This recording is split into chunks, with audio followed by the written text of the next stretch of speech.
அனைவருக்கும் என்னுடைய அன்பான மாலை வணக்கம். மிக பொறுமையாக 2 மணியிலிருந்து 3 மணி நேரமாக இங்கு அமர்ந்திருக்கக்கூடிய குழந்தை செல்வங்கள், பெற்றோர்கள், வீதரீடர் அமைப்பினுடைய தன்னார்வ நண்பர்கள், வீதரீடர்ஸ் அமைப்பினுடைய முழுநேர பணியாளர்கள், நம்முடைய சீஃப் எக்ஸிகியூட்டிவ் ஆபீசர் அருமை சகோதரர் டாக்டர் பிரபா அவர்கள், மேடையின் மீது இருக்கக்கூடிய, நான் பேசுறது கேக்குதான்னு தெரியலீங்க, பின்னாடி எல்லாம் கேக்குதுங்களா? மேடையின் மீது இருக்கக்கூடிய ராம்ஜி பவுண்டேஷனுடைய நிறுவனர் அன்பு சகோதரர் அஸ்வின் அவர்கள், AR4 டெக் பிரைவேட் லிமிடெட் அதனுடைய நிறுவனர் அருமை சகோதரி அக்கா சிவசங்கரி அவர்கள், ஸ்ரத்தா மானு பவுண்டேஷன் அதனுடைய பவுண்டர் அருமை சகோதரி மதுமிதா அவர்கள், நம்முடைய புரிந்துணர்வு ஒப்பந்தத்தில் கையெழுத்திட்டு 11 விவசாய தோட்டத்தில் வீதரீடர்ஸ் பவுண்டேஷன் சார்பாக 2 நாள் 7 நாள் யூத் இன்டர்ன்ஷிப் ஃபார்மர்ஸ் அவர்களை உள்ளே அழைத்து ஒரு குடும்பமாக அவர் நடத்துவதற்கு தயாராக இருக்கக்கூடிய 11 விவசாய பண்ணைகளுடைய விவசாய பெருமக்கள், நம்முடைய சிறப்பு அழைப்பாளராக இங்கே வந்திருக்கக்கூடிய விவசாய பெருமக்கள், கடந்த 5 ஆண்டு காலமாக வீதரீடர்ஸ் அமைப்பு அதற்கு ஊக்கமும் ஆக்கமும் கொடுத்துக் கொண்டிருக்கக்கூடிய பெரியவர்கள், சகோதரிகள், தாய்மார்கள், சகோதரர்கள் எல்லோருக்குமே என்னுடைய மாலை வணக்கத்தை தெரிவித்துக் கொள்கின்றேன். நாம் காத்திருக்கும் ஒரு கணமும் நமது பிரச்சனைகள் மேலும் பெரிதாகின்றன. நமது எதிர்காலத்தை வடிவமைப்பதில் ஒவ்வொரு வினாடியும் முக்கியமானது. கடிகாரத்தினுடைய நேரம் விரைவாக செல்கிறது. உலகம் நம்மை உற்று நோக்கி காத்திருக்கிறது. வாய்ப்பு இருந்தும் அதை புறக்கணித்த தலைமுறையாக நாம் இருக்கக்கூடாது. மாறாக ஒன்றுபட்டு எழுந்து மாற்றத்தை நிகழ்த்திய தலைமுறையாக நாம் இருப்போம். இது ஒரு 12 வயசு பாப்பா எழுதின ஒரு புத்தகம். அந்த 12 வயசு பாப்பா கோயம்புத்தூர்ல PMC கேந்திரிய வித்யாலயாவில் படிக்கக்கூடிய ஒரு மாணவி புனிதம் செந்தில்குமார் ஒரு 2 வாரங்களுக்கு முன்பு எனக்கு இந்த புத்தகத்தை கொடுத்தாங்க. அந்த புத்தகத்தினுடைய முதல் பக்கத்திலேயே நான் படித்த வாக்கியங்கள் இடம்பெற்றிருக்கிறது. அந்த பாப்பா கிட்ட நான் கேட்டேன், கண்ணு உனக்கு 12 வயசு தான் ஆகுது, ஒரு புத்தகம் எழுதியிருக்கிறீங்க, அந்த புத்தகத்துல 17 சாப்டர், மொத்தம் 17 விஷயங்களை பேசி இருக்கிறாங்க. அவங்களுடைய வாழ்க்கையில ஒரு கேன்டீன் போறாங்க. அந்த கேன்டீன்ல எவ்வளவு இயற்கையான உணவுகள் இருக்கு. கோயம்புத்தூர்ல சாந்தி சோசியல் சர்வீஸ் அதை ஒரு சாப்டர் எழுதியிருக்கிறாங்க. இந்த காலத்துல இட்லி 10 ரூபா, இந்த காலத்துல தோசை 10 ரூபா, இந்த காலத்துல டீ 5 ரூபா, முழு சாப்பாடு சப்பாத்தி குருமா சாப்பாடோடு ஆரம்பித்து ஸ்வீட் வரைக்கும் 20 ரூபா, 4 துண்டு பண்ணு வாங்கினீங்கன்னா 5 ரூபா, ஒரு வெண்ணிலா கிரீம் பென் வாங்கினீங்கன்னா 18 ரூபா, ஹார்லிக்ஸ் வாங்கினீங்கன்னா 15 ரூபா, காபி 10 ரூபா, காய்கறி ஜூஸ் 5 ரூபா. இது இந்த பாப்பா அவங்களோட அப்பாவோட போகும்போது அந்த கேன்டீன்ல இருக்கக்கூடிய விலை பட்டியலை பார்க்கிறாங்க. இவ்வளவு சீப்பா, இவ்வளவு எளிமையாக, அதே நேரத்தில் சுவையாக, குவாலிட்டியா கொடுக்கறாங்களே அப்படிங்கறத பார்த்து இன்ஸ்பயர் ஆகி அவங்க செல்லக்கூடிய எல்லா இடத்திலும் கூட ஒரு விஷயத்தையும் உற்று பார்க்கிறாங்க. அதை 17 சாப்டரா தொகுத்து ஒரு சிறுமியின் 17 கனவுகள் அப்படிங்கிற புத்தகமா எழுதியிருக்கிறாங்க. இந்த மேடைக்கு வந்த எல்லா குழந்தைக்கும் கூட அந்த வாய்ப்பை ஏற்படுத்தி இந்த புத்தகத்தை எனக்கு அன்பளிப்பா கொடுத்திருக்கோம். நம்முடைய குழந்தைகள் அதை படிக்கணும்.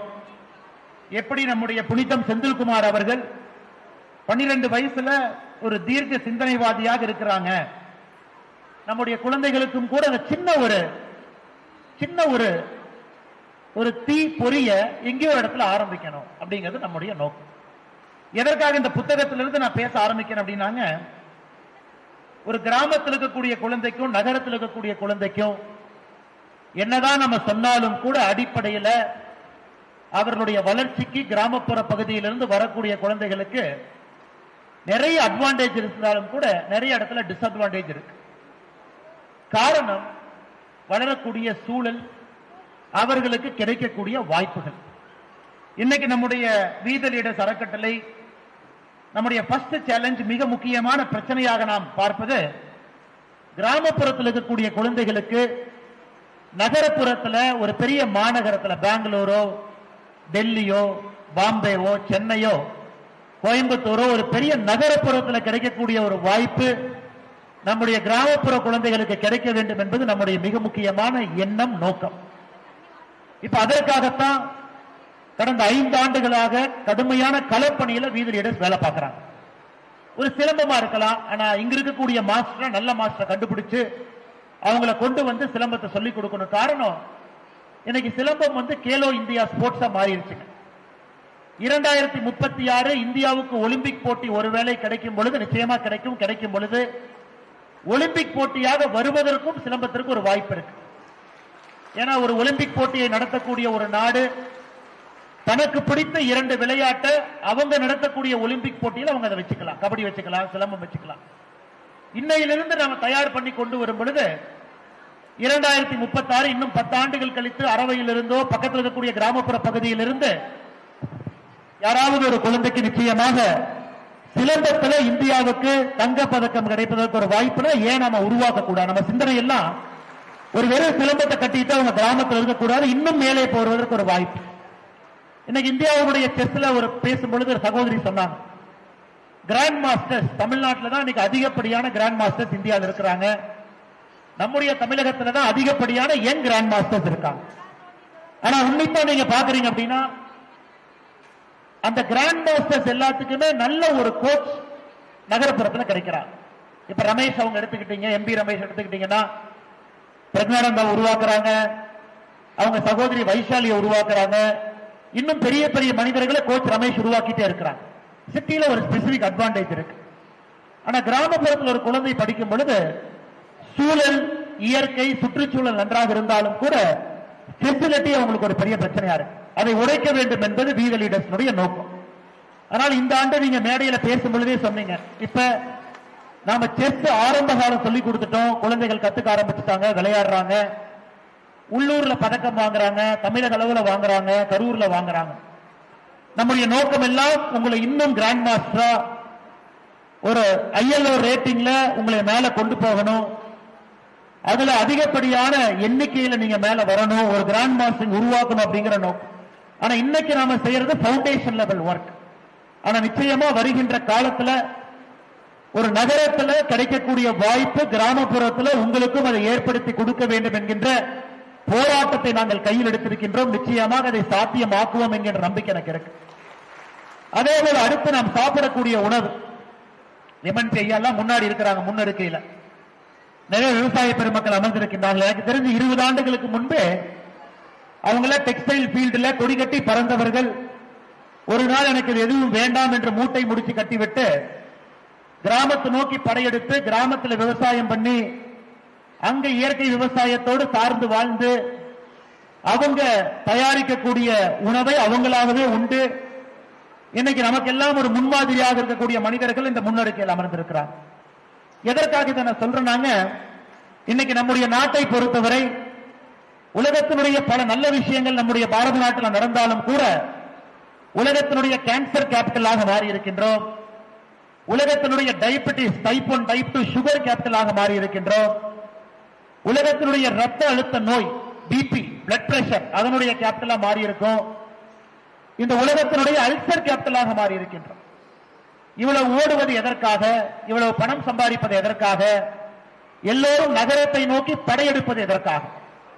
அதை உடைத்து மறுபடியும் கிராமப்புறத்தில் ஆரோக்கியமான முறையில் நாம் நம்முடைய உணவை தயாரிக்கணும், அந்த உணவை உண்ணணும். இளைஞர்கள், படித்த இளைஞர்கள் திரும்ப கிராமத்தை நோக்கி வர வேண்டும் என்பதற்காக இன்னைக்கு இன்னொரு புரிந்துணர்வு ஒப்பந்தத்தை நாம் இங்கே செய்திருக்கின்றோம். 2 நாட்கள் 7 நாட்கள், அண்ணா கொஞ்சம் மைக் நல்ல மைக்கா இருந்தா கொஞ்சம் மாத்தி கொடுங்க. 2 நாட்கள் 7 நாட்கள் இன்னைக்கு நம்முடைய படித்த மாணவர்கள் யாராக இருந்தாலும் கூட, நம்முடைய படித்த மாணவர்கள் யாராக இருந்தாலும் கூட 2 நாட்கள் 7 நாட்கள் என்ற 11 விவசாய பெருமக்களை இன்னைக்கு அறிமுகப்படுத்தணும். IIT பல்கலைக்கழகத்தில் இந்த இயற்கை மனிதர்களை கொண்டு வந்து அவங்களை அறிமுகப்படுத்தி அவர்களோடு வீதி லீடர்ஸ் இணைந்து இந்த இன்டர்ன்ஷிப் ப்ரோக்ராம் 2 நாட்கள் 7 நாட்கள் நம்முடைய இளைஞர்கள் அவங்க பண்ணையில போய் தோட்டத்தில் தங்கி அவங்க கிட்ட கத்துக்கிட்டு வந்து சின்ன அளவுல வீட்டினுடைய மொட்டை மாடியில 1/2 ஏக்கர்ல 1 ஏக்கர்ல 2 ஏக்கர்ல படிப்படியாக அவர்கள் அறம் சார்ந்த இயற்கை சார்ந்த ஒரு உணவுக்கு மாற வேண்டும் என்பதற்காக ஒரு முயற்சி. அதற்காக 11 விவசாய பெருமக்களை மேடைக்கு அழைத்து அவர்களோடு புரிந்துணர்வு ஒப்பந்தத்தை நாம் நடத்தியிருக்கின்றோம். அதே போல அருமை சொந்தங்களை, இன்னைக்கு சாரதா பவுண்டேஷன் மேலே நம்முடைய 6 தாய்மார்கள் மேல வந்தாங்க. ஒருத்தர் கேட்ட, நீங்க என்ன படிச்சிருக்கீங்க? நான் இன்ஜினியரிங் படிச்சிருக்கிறேன், எம்டெக் படிச்சிருக்கிறேன். இன்னொரு அம்மாட்ட கேட்ட, என்ன படிச்சிருக்கீங்க? நான் 12வது படிச்சிருக்கேன் அப்படின்னா. இன்னைக்கு இவ்வளவு டேலண்ட் கிராமப்புற பகுதியில் இருக்குதுங்க. இவ்வளவு டேலண்ட் படித்த நம்முடைய பெண்கள் திருமணமாய் கிராமத்துக்கு வர்றாங்க, வீட்டோடு இருக்கின்றார்கள். அதை உடைக்க வேண்டும் என்பதற்காக இன்னைக்கு அவர்களோடு ஒரு புரிந்துணர்வு ஒப்பந்தம். ஒரு கிராமத்துல அவர்களை கண்டுபிடித்து இவங்களோட சேர்ந்து 3 மாத காலம் தினமும் 2 மணி நேரம் அவங்களுக்கு பயிற்சி கொடுத்து அவங்கள பிரைமரி கிளாஸ் 1வது 2வது 3வது 4வது 5வது 6வது 7வது 8வது பிரைமரி கிளாஸுக்கு அந்த கிராமத்தில் இருக்கக்கூடிய குழந்தைகளுக்கு அவர்களை டியூஷன் டீச்சராக மாற்ற வேண்டும் என்பதற்கான புரிந்துணர்வு ஒப்பந்தத்தையும் கூட இங்கே செய்திருக்கின்றோம். இன்னைக்கு ஆரம்பத்தில் 6 நம்முடைய தாய்மார்கள் சகோதரிகள் மேலே வந்து அவங்க இந்த பயிற்சி எடுக்க ஆரம்பிச்சுட்டாங்க. சில பேர் இப்பவே பாடமும் நடத்த ஆரம்பிச்சுட்டாங்க. அப்ப ஏற்கனவே அவங்க படிச்சிருக்கிறாங்க, அவங்களுக்கு ஃபண்டமெண்டல்ஸ் தெரியும். தினமும் 2 மணி நேரம் அவங்க பயிற்சி எடுக்கணும். 3 மாதம் காலம்னா 90 நாட்கள் அவர்கள் பயிற்சி எடுத்த பின்பு ஒரு பேசிக் மேத்தமேட்டிக்ஸ், பேசிக் பிசிக்ஸ், பேசிக் கெமிஸ்ட்ரி அந்த ஊர்ல கிராமப்புற குழந்தைகளுக்கு ஃபவுண்டேஷன் லேர்னிங். அவங்க பள்ளிக்கூடத்தில் படித்து முடித்து விட்டு கிராமத்தில் வீட்டில் இருக்கும் பொழுது அக்கப்பக்கத்தில் இவர்கள் அவர்களை அழைத்து அவங்களுக்கு பேசிக் ஃபவுண்டேஷனல் லிட்ரஸியை சரி பண்ணி கொடுக்கும் பொழுது, எதற்காக நம்முடைய அன்பு சகோதரர் மேடையின் மீது திரு அஸ்வின் அவர்கள் போராடி கொண்டிருக்கின்றார்களோ அதை அடிப்படையில் சரி செய்ய வேண்டும் என்பதற்கான நோக்கம். அதனால் இந்த மேடையில் 3 நல்ல விஷயங்களை செய்து கொண்டிருக்கின்றோம். 3வது விஷயம், நம்முடைய சகோதரி அவங்க முதல் தலைமுறை பட்டதாரி. அவங்க இன்னைக்கு 2 வீலர் 4 வீலர் அதை இன்னைக்கு சோலார் பேட்டரி டெக்னாலஜி அதை பயன்படுத்தி ரெனியூவபிள் எனர்ஜியை நோக்கி அதை கொண்டு போகணும்னு நினைக்கிறாங்க. அவர்களோட ஒரு புரிந்துணர்வு ஒப்பந்தம். கிராமத்தில் இருக்கக்கூடிய எல்லோருக்கும் வாய்ப்பு கொடுத்து அவங்களையும் அதை மாற்றணும், அவங்களுக்கும் இந்த மெக்கானிக்ஸ் புரிய வைக்கணும். ஒரு கிராமத்தில் ஒரு சின்ன சின்ன கிராமத்திலும் கூட இந்த AR4 டெக் பிரைவேட் லிமிடெட் என்ன செய்யறாங்களோ அவருடைய தூதுவர்களாக யாராவது இருக்க வேண்டும் என்பதற்கான முயற்சி இன்னைக்கு சகோதரி சிவசங்கரி அவங்களும் மேடையின் மீது இருக்கிறார். மிகுந்த மகிழ்ச்சி என்னன்னா, இன்னைக்கு வீதியிட பொறுத்தவரை கிராமப்புறத்தில் ஒரு மாற்றம், அதற்காக இவ்வளவு முயற்சிகளை நாம் கையில் எடுத்து செய்து கொண்டிருக்கின்றோம். அது இயற்கை விவசாயமாக இருக்கட்டும், பவுண்டேஷன் லிட்ரஸி ஆரம்பத்தில் படிக்கக்கூடிய குழந்தைகளுடைய கல்வியை அது தரமா பிக்ஸ் பண்ணி மேல 10th 11th 12th அனுப்புறோம். ஆரம்பத்தில் விளையும் பயிர் முளையிலே தெரியும். எப்படி தெரியுங்க? அந்த பயிருக்கு சரியான விதை போடணும், சரியான தண்ணீர் கொடுக்கணும், சரியான உரத்தை போடும் பொழுது மட்டும்தான் அதுல இருந்து காய் வரும், கனி வரும். அந்த ஆரம்பத்தில் 1ஆம் வகுப்பிலிருந்து 8ஆம் வகுப்புக்குள்ள இதையெல்லாம் நம்ம சரி பண்ணிட்டோம் அப்படின்னா அவங்க 9, 10, 11, 12 அதன் பிறகு காலேஜ் போகும் பொழுது ப்ரொடக்டிவ் ஹியூமன் பீயிங்காக அவர்கள் மூலமாக இந்த சமுதாயத்திற்கு பயன்பெறக்கூடிய மனிதர்களாக அவர்கள் மாறுவார்கள் என்கின்ற பெரிய நம்பிக்கையோடு இதை கையில் எடுத்திருக்கின்றோம். அது மட்டும் இல்லாம கிராமப்புறத்தில் சிலம்பமாக இருக்கட்டும், பரதநாட்டியமாக இருக்கட்டும், அது செஸ்ஸாக இருக்கட்டும், இங்க இருக்கக்கூடிய குழந்தைகள் எல்லாம் இன்னைக்கு இதை நாம ஒரு சின்ன டேஸ்ட் கொடுக்கிறோம். எல்லாமே நம்ம சொல்லிக் கொடுக்கலீங்க. அந்த நாக்குல அந்த தேனுடைய ஒரு சொட்டை மட்டும்தான் நம்ம வைக்கிறோம். ஒரு சொட்டு தேன் அந்த குழந்தையினுடைய நாக்குல ஒரு சொட்டு தேன் படும் பொழுது அந்த தேனுடைய சுவை அவங்க மனசுல எப்பொழுதுமே இருக்கு. அந்த செஸ் போர்ட்ல அந்த முதல் காயினை நவுத்துறாங்க, ஒரு பேசிக் டெக்னிக்கு தெரிஞ்சுக்கிறாங்க, பரதநாட்டியத்திற்கான ஒரு பவுண்டேஷன் கிளாஸ் அட்டன் பண்றாங்க, சிலம்பத்தை கத்துக்கிறாங்க. இது அவங்களுடைய நாக்குல வைக்கக்கூடிய ஒரு தேனுக்கு சமம். அதன் பிறகு அவர்களாக தேட ஆரம்பிப்பாங்க. இன்னும் கத்துக்கணும், இன்னும் நம்ம பெரிய இடத்துக்கு போகணும், இன்னும் நிறைய காம்படிஷன்ல பார்ட்டிசிபேட் பண்ணணும், பெரிய பெரிய ஆட்களோடு போட்டி போடணும். அந்த எண்ணம் ஆட்டோமேட்டிக்கா அவங்களுக்கு உருவாகும். அதையும் கூட நம்முடைய வீத லீடர்ஸினுடைய தன்னார்வ குழுவினுடைய நண்பர்கள் செய்கின்றார்கள். குறிப்பாக அரவக்குறிச்சியினுடைய நம்முடைய கோஆர்டினேட்டராக இருக்கக்கூடிய அருமை சகோதரர் பாஸ்கர் அவர்கள் இதை ஒரு பேஷனா, இது ஒரு பேஷனா. நான் எத்தனையோ மனிதர்களை சந்திக்கின்றேன், ஆனா ஒரு விஷயத்தை முழு மனதோடு தன்னுடைய மனதோடு முழுமையாக அதை செய்யக்கூடிய மனிதர்கள் ரொம்ப குறைவு. அதுல பாஸ்கர் அவர்களும் அந்த மனிதர்களை ஒருவர். ஒரு வானம் பார்த்த பூமியில விவசாயத்தை நம்பி இருக்கக்கூடிய பகுதியில கடந்த 5 ஆண்டுகளாக முழுமையாக தன்னை அர்ப்பணித்து இந்த பணியை செய்து கொண்டிருக்கின்றார்கள். அவர்களுக்கு இந்த நேரத்தில் என்னுடைய நெஞ்சார்ந்த நன்றிகளை தெரிவித்துக் கொள்கின்றேன். அதே போல இன்னைக்கு இந்த ஸ்கில்லிங் ப்ராஜெக்ட் தலைவா ஸ்கில்லிங் குழந்தைகளுக்கு பவுண்டேஷன் லிட்டரசி பிக்ஸ் பண்ணணும், லீடர்ஷிப் குவாலிட்டியை கொடுக்கணும் அப்படின்னு அதற்காக போராடி கொண்டிருக்கக்கூடிய அருமை சகோதரர் பிரவீன் அவர்கள் நம்மோடு இருக்கின்றார்கள். பவானி பகுதியை சார்ந்தவங்க, கோயம்புத்தூர் நம்முடைய ஹெட் ஆபீஸ்ல இருக்கிறாங்க. பிரவீன் அவர்களுக்கும் இந்த நேரத்தில் என்னுடைய நெஞ்சார்ந்த நன்றிகளை தெரிவித்துக் கொள்கின்றேன். அதே போல டாக்டர் ஷாம் அவர் அடிப்படையில் ஒரு மருத்துவர், வேறு வேறு அமைப்புல பணி செய்தவர். இன்னைக்கு முழு நேரமாக நம்முடைய வீத லீடர்ஸ் அமைப்பு ஆந்திரா மாநிலத்தை சார்ந்தவர். இன்னைக்கு நம்முடைய இயற்கை விவசாயம் அந்த டீமை ஹெட் பண்றாரு. அவரும் கோயம்புத்தூர் நம்முடைய ஹெட் ஆபீஸ் சார்ந்து இருக்கிறாங்க. இன்னைக்கு அருமை சகோதரர் டாக்டர் ஷாம் அவர்களுக்கும் கூட இந்த நேரத்தில் என்னுடைய நெஞ்சார்ந்த நன்றிகளை இந்த நேரத்தில் தெரிவித்துக் கொள்கின்றேன். அதே போல எத்தனையோ மனிதர்கள், எத்தனையோ வாலண்டியர்ஸ் இன்னைக்கு டிஷர்ட் போட்டு இருக்கிறாங்க. படித்தவர்கள், ஒரு வேலை பார்க்கறாங்க, கார்பரேட்ல இருக்கிறாங்க, சொந்தமா ஒரு கம்பெனி நடத்துறாங்க. ஆனாலும் நேரம் கொடுத்து பரமத்தி வேலூராக இருக்கட்டும், ராசிபுரமாக இருக்கட்டும், அரவக்குறிச்சியாக இருக்கட்டும், கோயம்புத்தூராக இருக்கட்டும், நேரம் கொடுத்து அந்த சென்டரை ரன் பண்றாங்க. நேரம் கொடுத்து அந்த சென்டரை நல்ல மனிதர்களுக்கு அறிமுகப்படுத்துறாங்க. அதனால இந்த நேரத்தில் எல்லோருக்கும் பரமத்தி வேலூர், ராசிபுரம், அரவக்குறிச்சி, கோயம்புத்தூர் இந்த எல்லா பகுதியில் இருக்கக்கூடிய எல்லா நம்முடைய தாராபுரம், மூலனூர் பகுதியில் இருக்கக்கூடிய அன்பு சகோதரர் அவரும் இங்க இருக்கிறாங்க.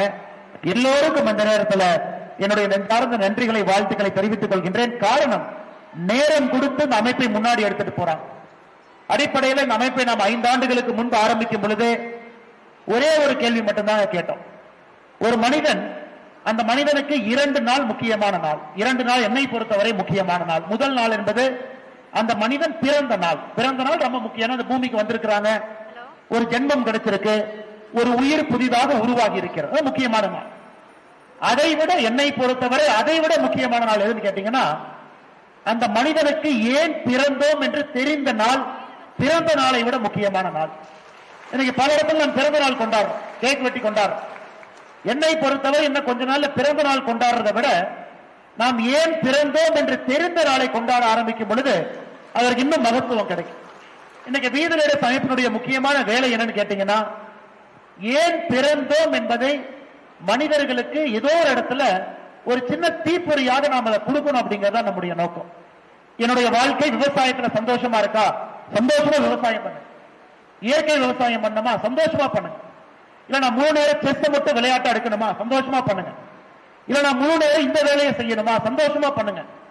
ஏன்னா அடிப்படையில ஒரு ஆத்ம திருப்தி, பரம திருப்தி. நம்ம திருப்திங்கிற வார்த்தையை சாதாரணமா பயன்படுத்துறோம். ஒரு லட்டு சாப்பிடுங்க, நல்ல சுவையா இருந்தா திருப்தி. நல்ல படம் பாருங்க, நல்ல சுவையா இருந்தா திருப்தி. ஒரு நல்ல இசையை கேளுங்க, அது சுவையா இருந்தா அது திருப்தி. அது எல்லாமே திருப்தி தான். அதை தாண்டி நாம் 2 வார்த்தையை பயன்படுத்துறோம். ஆத்ம திருப்தி, பரம திருப்தின்னு ஒரு வார்த்தையை பயன்படுத்துறோம். அது பாத்தீங்கன்னா அது நிலையான திருப்தி. லட்டு சாப்பிடும்போது மட்டும்தான் திருப்தி. லட்டு சாப்பிட்டு முடிச்சதுக்கு அப்புறம் அரை மணி நேரத்தில் அந்த திருப்தி போயிடும். படம் பார்க்கும் பொழுது நன்றாக இருக்கும், நல்லா அடிச்சிருக்காங்க, நல்ல இசை நல்லா இருக்கு, 1 மணி நேரம் கழிச்சு போயிடும். ஆனா நிலையான திருப்தி ஒரு மனிதனுக்கு இருக்க வேண்டும் என்றால் அந்த மனிதன் இன்னொரு மனிதனுக்கு சேவை செய்யும் பொழுது மட்டும்தான் நிலையான திருப்தி அந்த மனிதனுக்கு இருக்கும். பணமும் கூட, ஒரு பொருளும் கூட, ஒரு சோசியல் டைட்டில், ஜாப் டைட்டில், இங்க இருக்கிற நம்ம எல்லோருக்குமே ஏதோ ஒரு டைட்டில் இருக்கு. எல்லாருக்கும் ஒரு டைட்டில் இருக்கு. டாக்டர், இன்ஜினியர், மருத்துவர், ஆண்டர்பிரனர், எல்லாருக்கும் ஒரு போலீஸ் இன்ஸ்பெக்டர், சப் இன்ஸ்பெக்டர், விவசாயி, எல்லாருக்கும் டைட்டிலுங்க. எனக்கும் ஒரு டைட்டில் இருக்கு. ஆனா இது எல்லாமே திருப்தி மட்டும்தான். ஆனா எப்போ ஒரு மனிதன் என்னுடைய டேலண்ட், என்னுடைய ஸ்கில், எனக்கு ஆண்டவன் கொடுத்திருக்கக்கூடிய எல்லா விஷயத்தையும் இன்னொரு மனிதனுக்காக நான் பயன்படுத்துகின்றேன் என்கின்ற எண்ணம் வரும் பொழுது அது பரம திருப்தியாக மாறுகிறது. என்னுடைய ஆசை தொடர்ந்து வீத லீடர்ஸ் இருப்பது நிறைய மனிதர்களை பரம திருப்தி மனிதர்களாக மாற்றணும், எப்பொழுதுமே சந்தோஷமா இருக்கும். இன்னைக்கு ஐயா சொல்றாங்க, ஐஐடியில தமிழ்நாட்டை பொறுத்தவரை இன்னைக்கு நாம 13வது இடத்துல இருக்கும். கடந்த 5 ஆண்டுகளை நீங்க பாத்தீங்கன்னா 2022, 23, 24, 25 அந்த 4 ஆண்டுகளை முழுமையா பாத்தீங்கன்னா மொத்தமா தமிழ்நாட்டிலிருந்து ஐஐடிக்கு எவ்வளவு பேர் போயிருக்காங்கன்னா 2087 பேர்.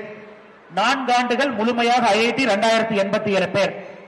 ஆனா ராஜஸ்தான்ல இருந்து 10,000 பேர், மகாராஷ்டிராவிலிருந்து 8,000 பேர், தெலுங்கானாவிலிருந்து 7,600 பேர், உத்தரப்பிரதேசிலிருந்து 7,300 பேர், ஆந்திராவிலிருந்து 7100 பேர், மத்திய பிரதேசத்திலிருந்து 3400 பேர், டெல்லியிலிருந்து 3200, ஹரியானாவிலிருந்து 2900, பீகாரிலிருந்து 2900, கர்நாடகால 2800, வெஸ்ட் பெங்கால் 2400, குஜராத் 2400, தமிழ்நாடு 2087.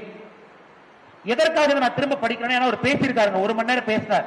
திரும்ப நான் ஏன் படிக்கிறேனாங்க, பணத்தை பொறுத்தவரை எப்பொழுதுமே அது பழைய பணத்தோடு சேராது. பணம் எப்பொழுதுமே புதிய பணத்தோடு மட்டும்தான் சேரும். அது பேசிக்ஸ் ஆஃப் மணிக்கு டிஃபைன் பண்ணுவாங்க. Money will always merge with new money, money will never go towards old மணிமா. இன்னும் 20 ஆண்டுகள் கழித்து இந்தியா எப்படி இருக்கும் என்பதற்கு இது ஒரு சான்று.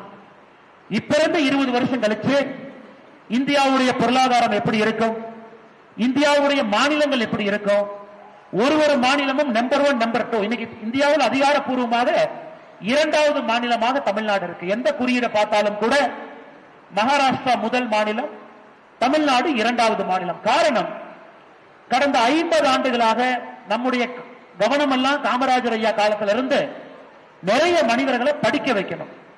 காமராஜர் ஐயாவுடைய 9 ஆண்டு காலம் 1954 1963 வரை 9 ஆண்டுகள்ல 18,000 பள்ளிக்கூடங்களை திறந்தார். 18,000 பள்ளிக்கூடம், 12,000 பூட்டி கிடந்த பள்ளிக்கூடத்தை திறந்தாரு. அந்த குலக்கல்வி வந்த பிறகு சில பள்ளிக்கூடம் பூட்டினாங்க, அது திறந்தாரு. 12,000 பூட்டப்பட்ட பள்ளிக்கூடங்களும் 6,000 புதிய பள்ளிக்கூடத்தை திறந்தாரு. 18,000 பள்ளிக்கூடம். அப்ப தமிழ்நாடு பொறுத்தவரைக்கும் என்ன ஆச்சுனாங்க, நிறைய பேர் படிக்கணும் நினைச்சோம். Quantity over quality. குவாலிட்டி முக்கியம் இல்ல, எல்லாரும் படிக்கணும். டிஓ மேடம் முன்னாடி இருக்காங்க. கிராமத்தில் இருக்கிறவங்க படிக்கணும், நகரத்தில் இருக்கிறவங்க படிக்கணும், 10வது மேல படிக்கணும், பெண்கள் படிக்கணும், குறைந்தபட்சம் ஒரு கல்லூரிக்கு போய் ஒரு டிகிரி வாங்கணும். இன்னைக்கு இந்தியாவை பொறுத்தவரை கடந்த 20 ஆண்டுகளாக குவான்டிட்டியிலிருந்து குவாலிட்டிக்கு மூவ் ஆயிட்டோம். எல்லா மாநிலத்திலும் எல்லாருமே படிக்கிறாங்க, ஆனா எங்க படிக்கிறாங்கிற கேள்வி இன்னைக்கு நம்ம முன்னாடி இருக்கு. Quality over quantity. ஐஐடியில படிக்கிறாங்களா, எய்ம்ஸ்ல படிக்கிறாங்களா, என்ஐடியில படிக்கிறாங்களா, ஐஐடியில படிக்கிறாங்களா, இந்தியாவில் இருக்கக்கூடிய டாப் பல்கலைக்கழகத்தில் அண்ணா யூனிவர்சிட்டியில படிக்கிறாங்களா? காரணம், நாம சொல்றோம் எல்லா பள்ளிக்கூடமும் சமம்ங்கிறோம், எல்லா கல்லூரியும் சமம்ங்கிறோம். ஆனா அடிப்படையில் சமம் கிடையாது. 90% பேட்டன்ட் எங்க ஃபைல் ஆகுதுன்னு பாத்தீங்கன்னா, இந்தியாவுடைய முதல் 100 பல்கலைக்கழகத்துல தான் 90% பேட்டன்ட் ஃபைல் ஆகுது. எங்க அதிகமா கம்பெனி ஆரம்பிக்கிறாங்க, இந்தியாவுடைய முதல் 100 பல்கலைக்கழகம். யார் அதிகமா வேலை வாய்ப்பு உருவாக்குறாங்க, இந்தியாவுடைய முதல் 100 பல்கலைக்கழகம். இன்னைக்கு நம்முடைய எண்ணம் எல்லாம் பெஸ்ட் காலேஜுக்கு நம்ம அனுப்ப முடியுமா அப்படிங்கறதா நம்முடைய எண்ணம்.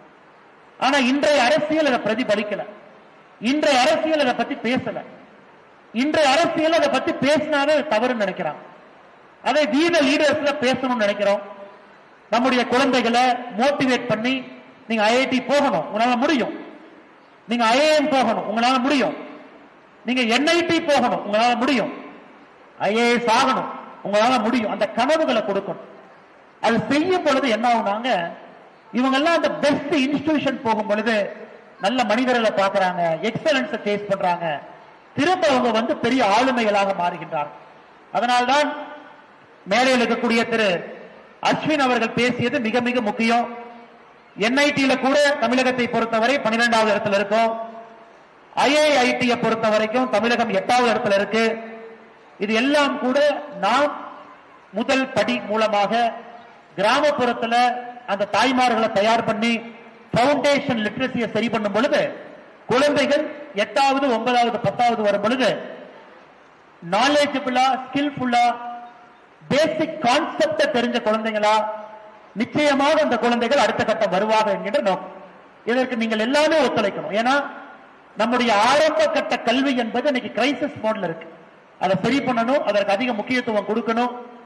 கவர்மெண்ட் ஸ்கூல் டீச்சரையும் நம்ம எம்பவர் பண்ணணும். அது நம்முடைய வேலை கிடையாது, அரசினுடைய வேலை.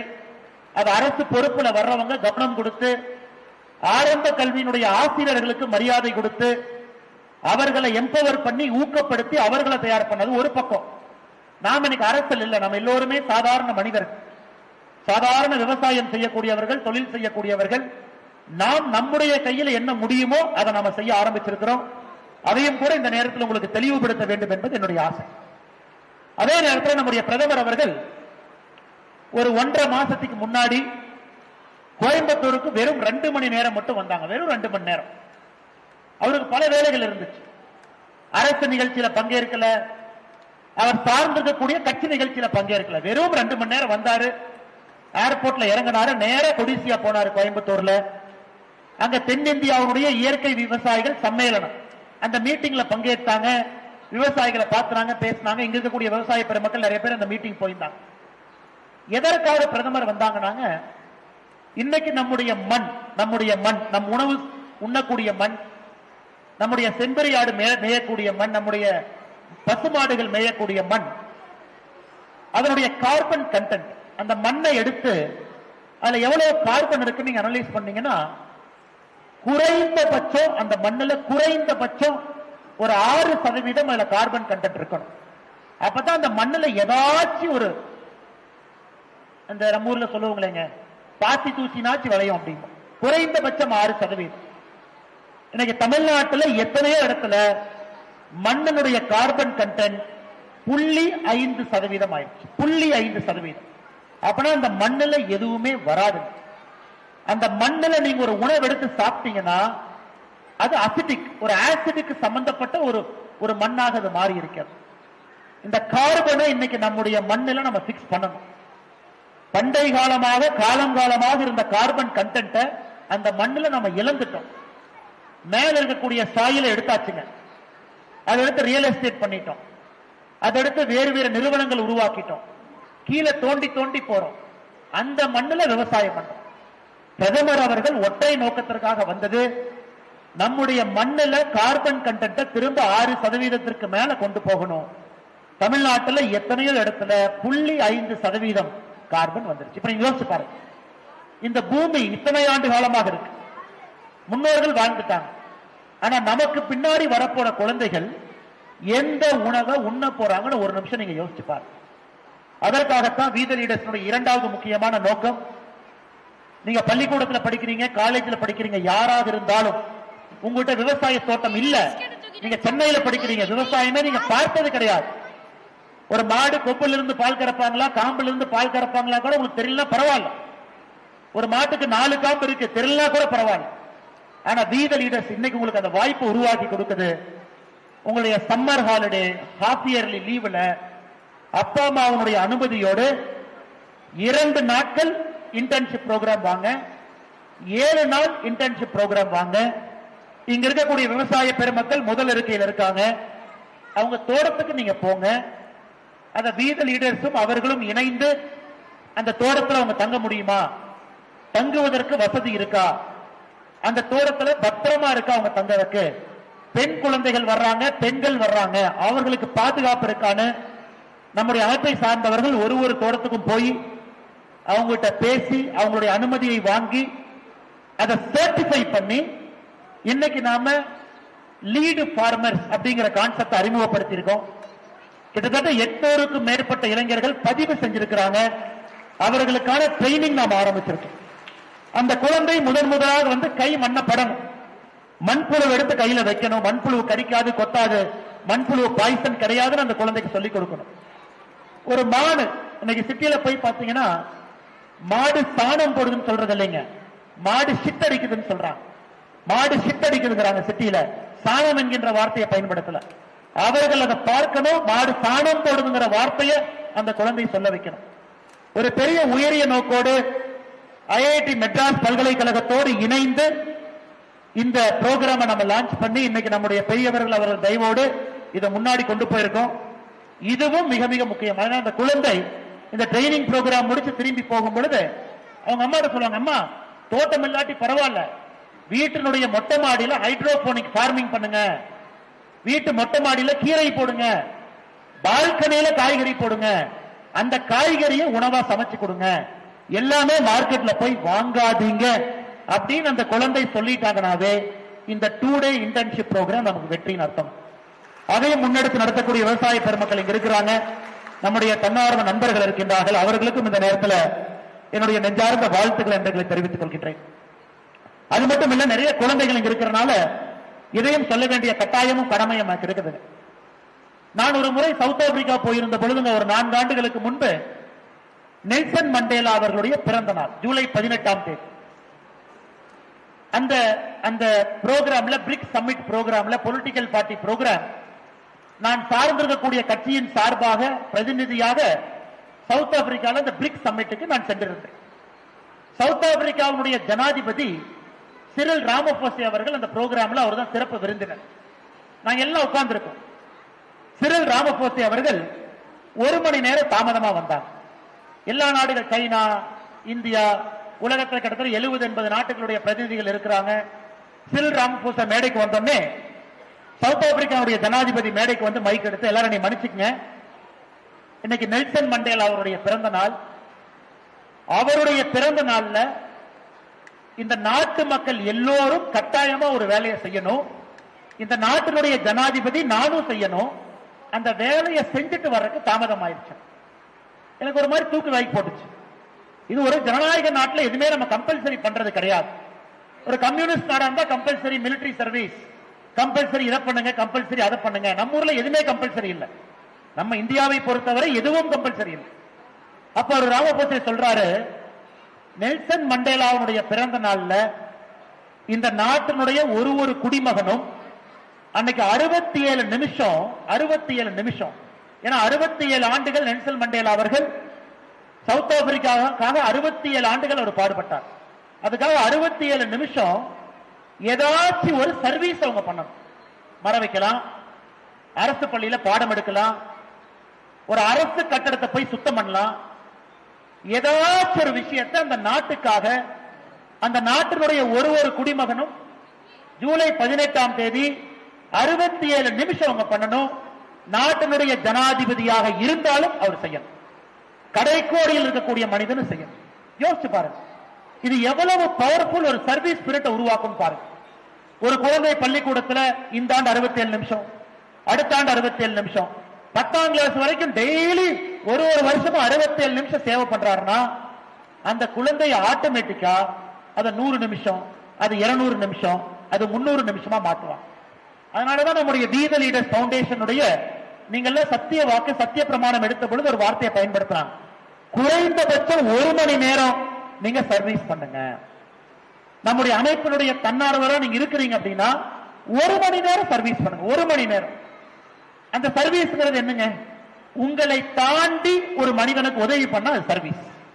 இல்ல நான் கம்பெனிக்குள்ள ப்ராஃபிட் மோட்டிவ்ல பண்ணேன், இல்ல நான் குடும்பத்துக்குள்ள ஒண்ணு பண்ணேன், என் சொந்த குழந்தைக்கு நான் சொல்லிக் கொடுத்தேன் என்பதை தாண்டி உங்களோட 24 மணி நேரத்துல 1 மணி நேரத்தை ஒதுக்கி உங்களை தாண்டி, உங்க ஈகோவை தாண்டி இன்னொரு மனிதன், சமுதாயம், இன்னொரு வீடு, இன்னொரு கிராமம், நம்முடைய நாடு, அந்த நாட்டினுடைய முன்னேற்றத்திற்காக 1 மணி நேரம் தினமும் கொடுக்க பாருங்க அப்படிங்கிறது நம்முடைய வாலண்டியர்ஸ்க்கு நம்ம வைக்கக்கூடிய ஒரு வேண்டுகோள்.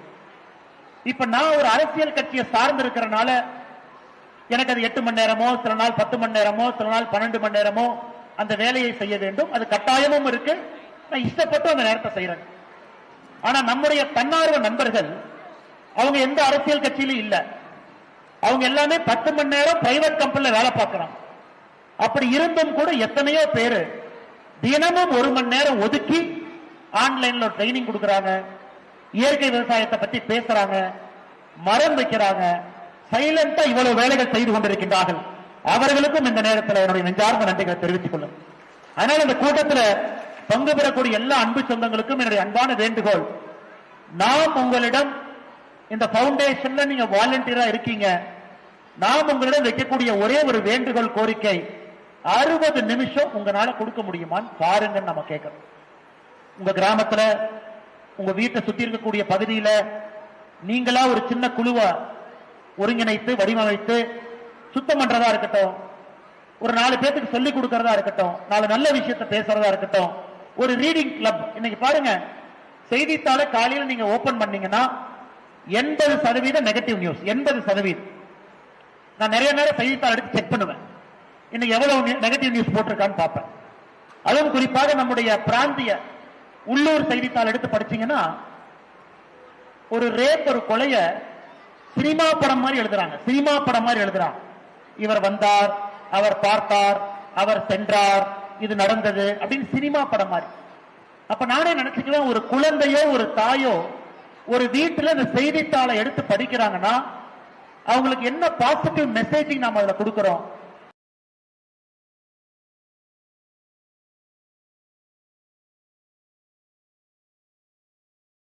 இவங்க இருக்கும் இருக்கும்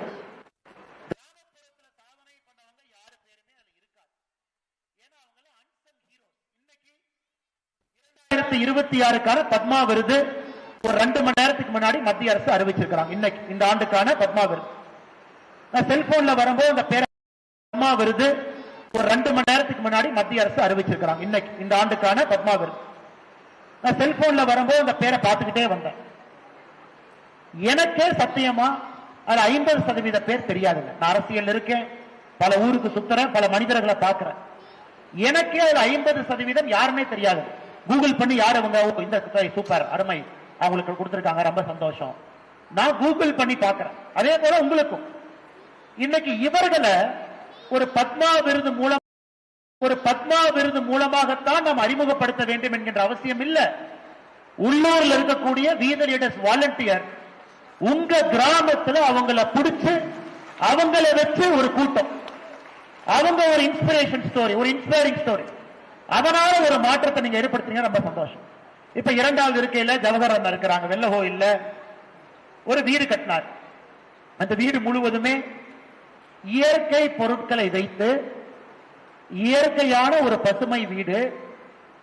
கடந்த 200-300 ஆண்டுகளாக தமிழ்நாட்டில் வீடுகள் ஜன்னல், நம்முடைய வீடு கட்டக்கூடிய முறையை கண்டுபிடித்து அதே போல வீடு, இது ஒரு லேபர் ஆஃப் லவ், ஒரு ஆசையில கட்டுறாங்க. இதுல ஆச்சரியம் என்னன்னா, யாரெல்லாம் போறாங்களோ எல்லாத்தையும் கூப்பிடுவார். பாருங்க அண்ணே, பாருங்க வீட்டை பாருங்க, அண்ணே வாங்க வீட்டை பாருங்க. இது ஜவஹர்லால் ஏதோ மார்க்கெட்டிங்கோ அட்வர்டைசிங்கோ பண்ணல, இல்ல ஒரு பெரிய வீடை கட்டிட்டாரு, எல்லாத்தையும் கூப்பிட்டு வீட்டை கட்டிக்க. ஒரு வீடுன்னு அடிப்படையில் ஒரு பிரைவசி வேணும்.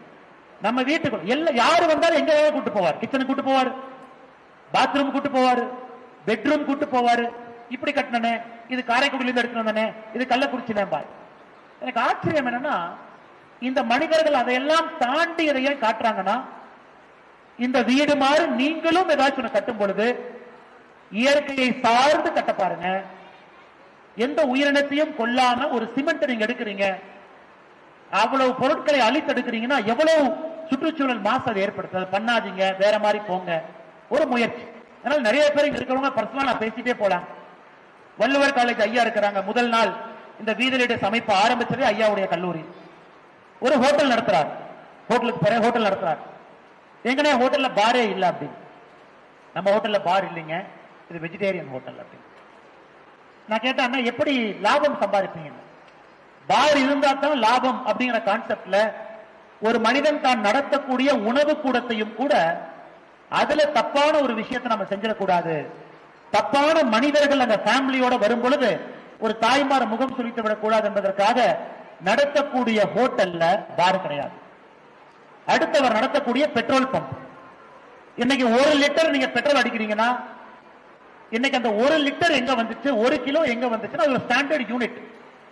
இன்னைக்கு நீங்க போனீங்கன்னா இங்கிலாந்துல இருக்கு, அந்த ஸ்டாண்டர்ட் யூனிட் மெஷர்மெண்ட் ஒரு இன்ஸ்ட்ருமெண்ட் வச்சிருக்காங்க, ஒரு அயன் வச்சிருக்காங்க, அதுதான் அந்த மெட்ரிக்னுடைய வெயிட். அதை நம்ம எல்லாம் ஃபாலோ பண்றோம். ஆனா இன்னைக்கு அவருடைய பெட்ரோல் பம்புக்கு போய் 1 லிட்டர் பெட்ரோல் பாட்டில் வாங்கினீங்கன்னா நம்ம ஊருக்கான ஸ்டாண்டர்ட் யூனிட்டா அவ்வளவு கிளீனா ஒரு பெட்ரோல் பம்ப் நடத்துறாரு. அறம் சார்ந்த ஒரு கல்லூரி நடத்துறாரு, பேரே வள்ளுவர் கல்லூரி. கட்டாயமா எல்லாம் படிக்கணும், கட்டாயமா அந்த அறம் சார்ந்த வாழ்க்கையை வாரம். இன்கம் டாக்ஸ் நேர்மையா இன்கம் டாக்ஸ் கட்டுறாருன்னு எல்லா வருஷமும் இந்த சர்க்கிள்ல இன்கம் டாக்ஸ் அவார்டு வாங்கக்கூடிய ஒரு மனிதர் அவர் இங்க உட்கார்ந்திருக்காரு. இந்த மாதிரி நான் ஒருத்தரையும் சொல்லிக்கிட்டே போலாம். இந்த 2 ரோல் இருக்கக்கூடிய எல்லாருக்கும் நான் சொல்லிக்கிட்டே போலாம். எதுக்காக சொல்றேன்னாங்க, இவர்களை தாண்டி வெளியே யாருக்குமே தெரியாது.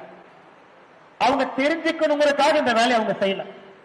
ஒரு எம்என் பெரியசாமி அவர்களோ, ஒரு வள்ளூர் காலேஜோ, ஒரு பசுமை வீடு இருக்கக்கூடிய அண்ணன் ஜவஹர் அவர்களோ, இந்த இருக்கையில் இருக்கக்கூடிய நம்முடைய அழைப்பை ஏற்று வந்திருக்கக்கூடியவங்களோ, அவங்க பேரு பேப்பர்ல வரணும், சோசியல் மீடியால வரணும், ட்விட்டர்ல வரணும், எதுக்கும் செய்யல. அவர்களுக்கு பரம திருப்தி அதனால செய்யறாங்க. நான் பரம திருப்தி என்கின்ற வார்த்தையை பயன்படுத்துறேன். கண்டினியூடு ஹாப்பினஸ், சந்தோஷமா நான் இருக்கேன். அதனால் அவர்களை உலகத்திற்கு அறிமுகப்படுத்த வேண்டிய பொறுப்பு நமக்கு இருக்கு. அதனால் நம்முடைய தன்னார்வ நண்பர்கள் இன்னைக்கு தமிழ்நாட்டில் இந்த ஆண்டு நிறைய பத்மா கொடுத்திருக்கோம். அதை நம்ம ஊர்ல ஒரு பாராட்டு விழா வைத்து வீத லீடர்ஸ் அடுத்த ஒரு நோக்கம் அவர்கள் அறிமுகப்படுத்தணும், கிராமத்தில் நல்லவர்கள் அறிமுகப்படுத்தணும். ஏன்னாங்க அதை பார்த்து யாரோ ஒருத்தர் மாறுவாங்க. 1% will change. ஒருத்தர் மாறுவாங்க. அந்த ஒரு மனிதன் மாறும் பொழுது வீடு மாறும். அந்த வீடு மாறும் பொழுது அந்த கிராமம் மாறும். கிராமம் மாறும் பொழுது சமுதாயம் மாறும். சமுதாயம் மாறும் பொழுது நாடு மாறும். அதனால இந்த சேஞ்சுங்கிறது லாங் ப்ராசஸ். ஒரு கையெழுத்துல யாருனாலையும் மாற்றத்தை கொண்டு வர முடியாது. 2000 வருஷமா ஜனநாயகம் இருக்கு. இன்னைக்கு எல்லா கட்சி ஆரம்பிச்சவங்க பேசுறவங்க எல்லாம் என்ன சொல்லுவாங்கன்னா, முதல் நாள் கையெழுத்து போட்டு வறுமையை ஒழிப்பேன், 2வது நாள் கையெழுத்து போட்டு பெண்ணினத்தை காப்பேன், 3வது நாள் கையெழுத்து போட்டு விவசாயம் செழிக்கும், 4வது நாள் கையெழுத்து போட்டு தமிழகம் உயரும். அதெல்லாம் யாருனாலையும் பண்ண முடியாது. இந்த சின்ன சின்ன மாற்றத்தை நம்ம சேர்த்து கொண்டு போக மட்டும்தான் அது பெரிய மாற்றமாக மாறும். அதுல அரசியல் முக்கியம். அரசியல், நம்முடைய பிரதிநிதி முக்கியம், நம்முடைய பஞ்சாயத்து தலைவர், நம்முடைய எம்எல்ஏ, நம்முடைய எம்பி ரொம்ப முக்கியம். ஏன்னா அவங்க தான் நம்ம சார்பா பேசணும், அவங்க தான் அசம்பிளியில போய் சண்டை போடணும், அவங்க தான் இந்த மண்ணுக்கு எது சரின்னு அவங்க தான் பேசணும். பாராளுமன்றத்துக்கு போகக்கூடியவங்க டெல்லியில பாராளுமன்றத்தில் இந்த மண்ணுக்கு எது சரின்னு அவங்க தான் பேசணும்.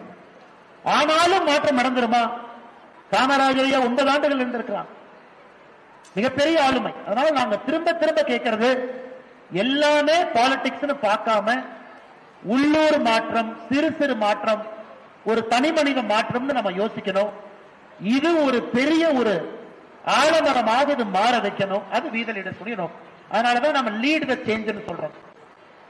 வீத லீடர்ஸ் மாற்றம், அதுல நீங்க லீட் த சேஞ்ச். நீங்க முன்னாடி இருந்து மாறுங்க, எல்லோரும் உங்களை பார்த்து மாறுவாங்க. வருகின்ற காலத்தில் ஒரு பெரிய புரட்சியாக அது மாறும் என்பது. ஆனால் ஒரு ஆண்டும் வீத லீடர்ஸை பொறுத்தவரை ஒரு படி மேல வைக்கிறோம். இன்னும் யானையை போல அது சின்ன படியாக இருந்தாலும் கூட ஸ்ட்ராங்கா வைக்கிறோம். அதை சரி பண்ணிட்டு அடுத்த படி வைக்கிறோம். வேகமாக ஓட வேண்டும் என்று வீத லீடர்ஸ் நினைக்கவில்லை. யானையை போல் அடிமேல் அடி வைத்து அந்த வைக்கக்கூடிய படியை சரியா வச்சு அந்த மாற்றத்தை எடுத்துட்டு அடுத்த மாற்றத்திற்கு போக வேண்டும் என்று நினைக்கின்றோம். அதற்கு உறுதுணையாக இருக்கக்கூடிய டாக்டர் பிரபா அவர்கள் நிறைய படிச்சவங்க, எம்பிபிஎஸ், அதன் பிறகு பட்டப்படிப்பு எம்பிபிஎஸ் மேல படிச்சவங்க. ஆனா அவரும் முழு நேர பணியாளராக, ஃபுல் டைம் வாலண்டியராக, நம்முடைய சீஃப் எக்ஸிகியூட்டிவ் ஆபீசராக டாக்டர் பிரபா அவர்கள் ஒரு இன்ஸ்பைரிங் ஸ்டோரி. ஸ்கேன் பண்ணா 5000, காய்ச்சலுக்கு போனா 10,000, கார்பரேட் மருத்துவமனைக்கு போனா யாரும் உடம்பாக பார்க்கல, ஸ்கேன் பண்ணும்போது கூட பர்சுக்குள்ள எவ்வளவு இருக்குன்னு தான் ஸ்கேன் பண்றாங்க. அப்படி இருக்கக்கூடிய காலகட்டத்தில் ஒரு மருத்துவர் இதை லீட் பண்ணி நான் முழு நேரமா டைம் கொடுக்குறேன்னு சொன்னது நம்ம எல்லோருக்கும் கூட ஒரு பெரிய சந்தோஷமான விஷயம். அவரோ இருக்கக்கூடிய மொத்த குழு இங்க இருக்கிறாங்க. எல்லோருமே பெயரை விரும்பாதவர்கள், தன்னுடைய பணியை அவங்க பாட்டுக்கு எந்த எதிர்பார்ப்பும் இல்லாம செய்யறவங்க. அவர்களுக்கும் இந்த நேரத்தில் நன்றி தெரிவித்து, நம்மை நம்பி நிறைய பெற்றோர்கள் குழந்தைய விட்டுருக்காங்க, குழந்தைய நம்பி நம்ம கிட்ட அனுப்புறாங்க. எங்களுடைய முதல் நோக்கம் அந்த குழந்தைக்கு அது சேஃப் ஸ்பேஸா இருக்கணும். we are very clear about it. எங்ககிட்ட ஒரு குழந்தை 18 வயசு கீழே வர்றாங்கன்னா எங்களுடைய ஃபர்ஸ்ட் வேலை அந்த குழந்தை ஒரு சேஃப் ஸ்பேஸ்ல, தரமான பாதுகாப்பான, அந்த குழந்தைக்கு மரியாதை கொடுக்கக்கூடிய ஒரு இடமாக வீத லீடர்ஸ் நாங்க வச்சிருக்கோம். கற்றல் என்பது 2வது. அந்த சேஃப் ஸ்பேஸ்ல அந்த குழந்தை 2வது கத்துக்கணும். அதன் பிறகு அந்த குழந்தை அடுத்த பரிமாணத்துக்கு போகணும்னு. அதனால் அந்த குழந்தைக்கான சேஃப் ஸ்பேஸை உருவாக்கி, குறிப்பாக பெண் குழந்தைகளுக்கு இதை ஒரு தாரக மந்திரமாக நம்முடைய வாலண்டியர்ஸ் அந்த ஸ்பேஸை உருவாக்கி தாய்மார்களுடைய நம்பிக்கை நீங்க வாங்கியிருக்கிறீங்க. ஒரு தாய்மாரனுடைய நம்பிக்கையை வாங்குவது இந்த உலகத்துல ரொம்ப கடினமான வேலை. அதை வீத லீடர்ஸ் வாங்கியிருக்கிறீங்க. நிறைய குழந்தைகள் நம்மளை நம்பி சிலம்பமாக, செஸ் எல்லா இதுக்கும் அனுப்பி இருக்கிறாங்க. அதை தொடர்ந்து அந்த ஸ்டாண்டர்டை நீங்க மெயின்டைன் பண்ணணும், இன்னும் மேல மேல போகணும் அப்படிங்கிற என்னுடைய வாழ்த்துக்களையும் உங்களுக்கு தெரிவித்து, மேடையில நம்மோடு புரிந்து உணர்வு ஒப்பந்தம் போட்டிருக்கக்கூடிய இந்த 3 அற்புதமான ஆளுமைகள்கிட்ட ஒரே ஒரு பிராமிஸ் நாங்க பண்றோம். எங்களுடைய நேரத்தையும் எங்களுடைய உழைப்பையும் எங்களுடைய தன்னார்வ குழுக்களுடைய உழைப்பையும் முழுமையா நாங்க கொடுக்கிறோம். இது ஒரு சக்சஸ்ஃபுல் ப்ராஜெக்டா, நல்ல ஒரு யூனியனா, ஒரு மாற்றத்தை ஏற்படுத்தக்கூடிய யூனியனா நாம் எல்லோரும் சேர்ந்து இதை நம்ம செய்யணும். எங்கேயோ நடக்கக்கூடிய சிறிய மாற்றம். நம்ம எல்லோரும் 70 வயசுக்கு மேல போனஸ், என்ன கேட்டீங்கன்னா 60 வயசுக்கு மேலேயே போனஸ். 60 வயசுக்கு மேல வாழக்கூடிய ஒரு ஆண்டும் போனஸ் தான். அதனால் வாழக்கூடிய அந்த வாழ்க்கையை பக்குவமாக, நிதானமாக, நம்ம இன்னொரு மனிதனுக்கு சேவை செய்யக்கூடிய வரமாக நம்முடைய வாழ்க்கையை வாழ்ந்து முழு நேரமாக பணியாற்றக்கூடிய தன்னார்வலர்களுக்கு நன்றி தெரிவித்து, டாக்டர் பிரபாகருக்கு நன்றி தெரிவித்து, நம்முடைய ஒரு அலுவலகத்தினுடைய லீடு கோஆர்டினேட்டர் இங்க வந்திருக்கிறாங்க, தாராபுரம், ராசிபுரம், பரமத்தி வேலூர், கோயம்புத்தூர், அவர்களுக்கும் நன்றி தெரிவித்து, 12,000க்கும் மேற்பட்ட தன்னார்வ நண்பர்கள் நம்மளோடு இணைந்திருக்கின்றார்கள், அவர்களுக்கும் நன்றி தெரிவித்து, குழந்தை செல்வம் பொறுமையாக இன்னைக்கு இருந்தீங்க, உங்களுக்கும் நன்றி தெரிவித்து, வந்த எல்லோருக்கும் நன்றி தெரிவிச்சுக்கிறேங்க. கடைசியா ஒரே நிமிஷம், நான் உள்ள வரும்போது சொன்னேன், அண்ணா இது எந்த காரணத்துக்கும் கூட ஒரு அரசியல் கட்சி கிடையாது. நாம் இது அரசியல் கட்சி போல ஒரு தனி மனிதனுக்கு துதி பாடுவது நம்முடைய வீத லீடர்ஸ்ல இல்ல. இந்த வீத லீடர்ஸ்ல அனைவரும் சமம். அதனாலதான் எனக்கு அவங்க கொடுத்திருக்கக்கூடிய டைட்டில் சீஃப் சர்வன்ட் அப்படின்னா முதன்மை சேவகன் அப்படின்னு கொடுத்திருக்காங்க. ஒரு பிரசிடென்டோ அப்படின்னு கொடுக்கல. முழு நேரமா வேலை செய்யறவங்களுக்கு சிஇஓங்கிற டைட்டில் கொடுத்திருக்காங்க. தொடர்ந்து அதை நம்ம மெயின்டைன் பண்ணது ரொம்ப முக்கியங்க. அதனால முடிந்தவரை என்னுடைய புகைப்படத்தையும் கூட நீங்கள் தவிர்க்க வேண்டும் என்கின்ற அன்பான வேண்டுகோளை எல்லா ஆண்டும் வைப்பது போல இந்த ஆண்டும் நான் வைக்கிறேன். எல்லா இடத்துலையும் தவிர்த்துட்டீங்க, இருந்தும் 2-3 புகைப்படம் இருக்கு, அதுவும் அடுத்த ஆண்டு வராத மாதிரி நீங்க பாத்துக்கணும் அப்படிங்கிற அன்பான வேண்டுகோளை வைத்து இந்த அரங்கத்தில் இருக்கக்கூடிய எல்லா பெரியவர்கள், தாய்மார்கள், நம்மை நம்பி வந்திருக்கக்கூடிய எல்லோருக்கும் நன்றி தெரிவித்து என்னுடைய உரையை முடித்துக் கொள்கின்றேன். நன்றி, வணக்கம். பாரத்.